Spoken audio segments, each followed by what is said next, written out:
Good afternoon, YouTube. Welcome to Fair Face Bell Productions. So today we're going to talk a little bit about our overall experiences with the Rieju so far, the brand, the bike, everything like that. Kind of wanted to throw this on here. I'll have some of my secret single track riding video in the background. My audio got jacked up, so I figure while I blab along here, you guys can enjoy some of my stupidity out there riding some singles track. So first and foremost, I kind of want to talk big picture on Rieju and some of the things that have just really made sense with this bike to begin with. So the bike as a whole, at $10,500 MSRP, we've had very little complaints, especially about its price as well as its performance. The tricked out suspension, the whole package, the weight, the backup kickstarter, the reliability. With 40 hours on the bike, we've had rentals on and off this bike pretty often. I've been riding it quite a bit. Mark was on it for a little while as well.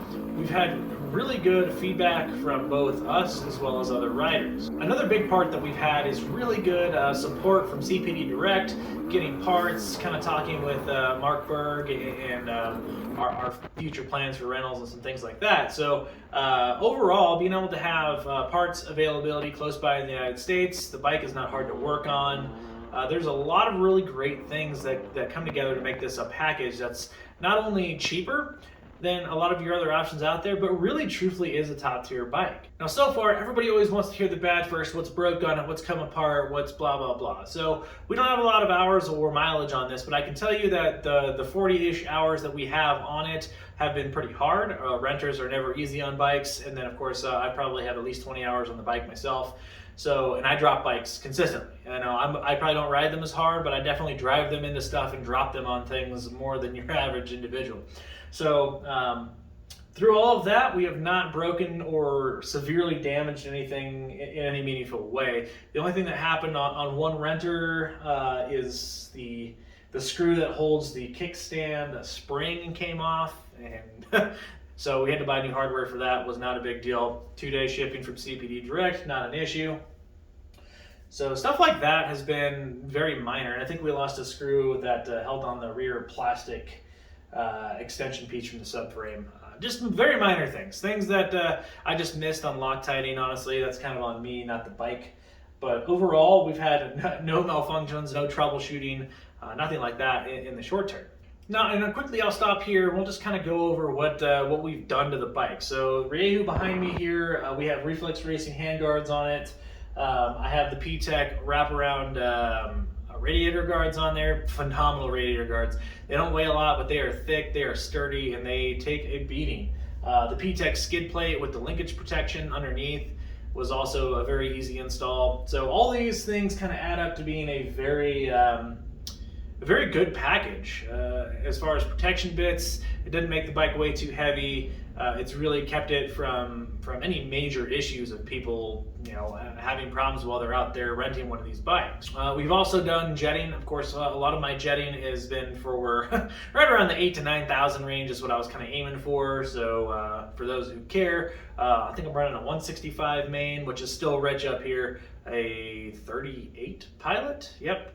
And then I'm running a NEDW Suzuki needle on the second clip position. So I'm running it pretty fat up here. That's for two reasons. The first is renters. I don't know how a renter is going to treat a bike, if they're going to be wide open all the time, whatever. I definitely wanted to make sure that the bike ran richer. A little bit more oil, a little bit more, cooler running. It's going to just get some better longevity if people are hard on the bikes. We might lose a little bit of top-end power that way, but that's just kind of how I feel that we're gonna tune these bikes. The second thing is I like a very fat bottom end. I've adjusted the power valve in to delay the power valve. That gives a lot fatter bottom end on this bike. A little bit richer tuning, also it just makes this bike so hard to stall. It's phenomenal. Climbing up stuff, clutching up. It's just the bike is far more capable than I think I'll ever be. But beyond those, it's totally stock. We haven't changed any heads or tried anything like that. Kind of not the intention of this bike. If we're going to be buying bikes and renting them, they have to be good in their stock form. I don't want to be messing with a whole bunch of stuff, tearing it apart all the time. When it comes time and around 200 to 300 hours, we'll do a top end and look at everything. Yes, 200 to 300 hours. That's what we kind of do here. So, We've had really good luck with these motors. In fact, I think Micro Extreme went far longer on a lot of his top ends with the gas. So now we'll kind of move on to my favorite things about the Rieju. I don't even know. We've kind of talked about some things first. First is the suspension. It is probably one of the most planted, phenomenal suspensions I've ever worked with. Now that I've got it dialed down to some very softer settings from where it started from the factory, it's compliant. It's still a stiff suspension. There's no doubt about that. It's not a plush ride, but it also is a very planted ride. When you plow it over stuff, you ride fast. This thing, it sticks to it. It goes. It will hop up stuff. It's a very good compromise between a softer, hard enduro suspension and then something that can handle the higher speeds. It's really kind of almost a unicorn, and a lot of people have kind of agreed with me there. The looks, hell yeah. I mean, I love the way this bike looks, from the graphics to how they did the plastics, the overall frame design. I think the bike looks phenomenal. I think my only complaint on the looks is really just the headlight situation, which that'll be on my downside. Aftermarket support. So because this is on GasGas's 2018 and 19 platform, there's a ton of aftermarket for these bikes. I would say that the aftermarket is pretty much equal to that of like KTM and Husky's models.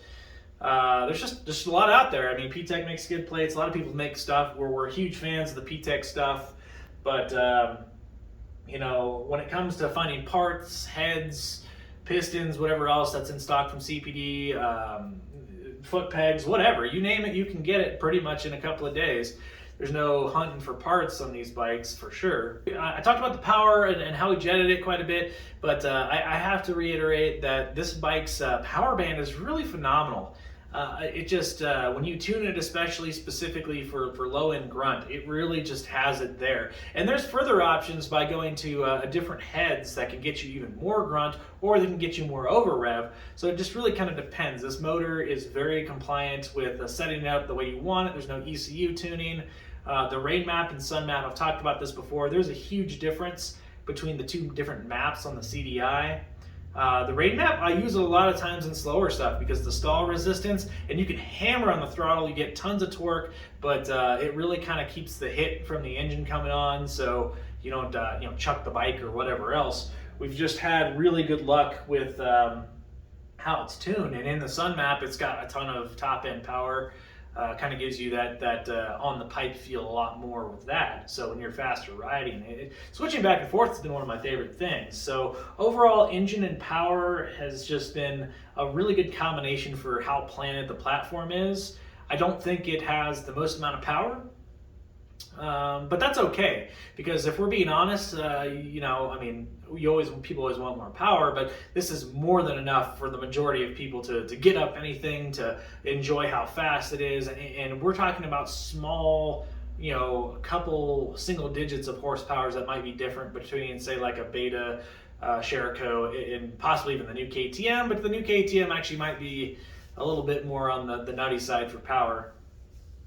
So just kind of really, there's a lot of factors that come into an engine and power. I feel like it's always a lot more than a horsepower number. It's a feel. It's how the engine goes. This thing, it really just chugs up stuff. It's very good.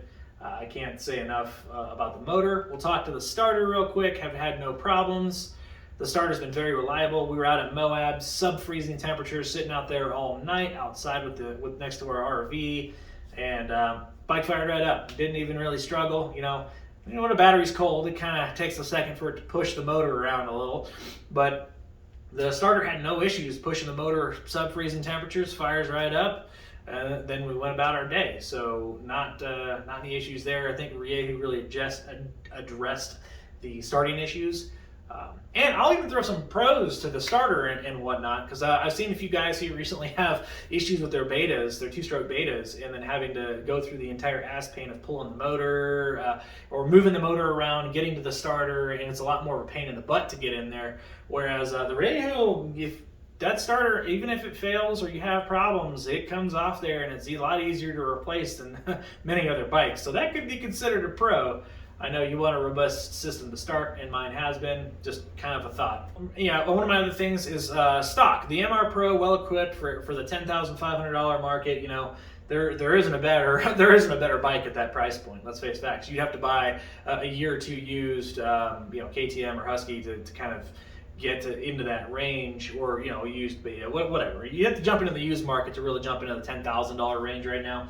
And to get X-Trig clamps, the fully tuned KYB suspension, a fantastic motor. I mean, you're really, and plus you get a lot of the protection bits. The stock skid plate was very good. It comes with the Polysport side protection on the motors and whatnot. The MR Pro comes very well equipped, and there's really nothing at that price that can really fit that in there. So price will be my next one. And I think the MR Racing, the model right below the Pro, is also another one that you should take a look at.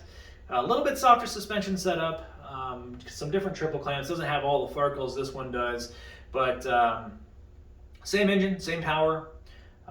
There's no real big differences there. You're going to be getting things like, it doesn't come with a fan, I guess. But at $9,000, in the $9,000 range, really, I don't think.